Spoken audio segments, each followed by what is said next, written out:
Hi, this is day 8 of learning robotics, and today we are using an ultrasonic sensor.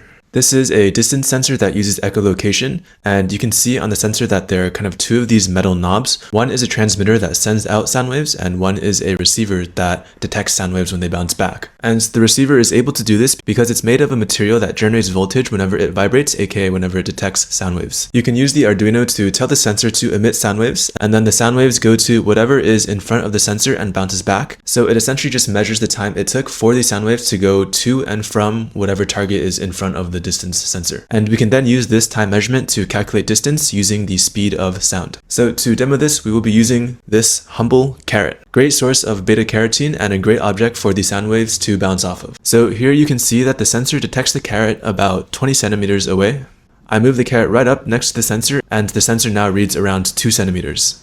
I move the carrot slightly further back, and the sensor can detect that it's roughly 55 centimeters away from the sensor. So as you can see, it's able to tell how far the object is in front of it by using these sound waves. And we can easily incorporate this into a robot or a rover to give it distance sensing capabilities. Now, this ultrasonic distance sensor is kind of legacy tech. Modern robots don't really use this anymore. They use light or lasers instead of sound waves. And things like Waymo and Tesla use multiple cameras and multiple perspectives from the cameras, and they're able to calculate the depth from that. But the general calculation and concept of measuring the round trip time of the light or the sound wave is basically the same, so it's still a good learning tool. But we'll get more into light and lasers for mapping in future episodes, so make sure to follow and stay tuned for that.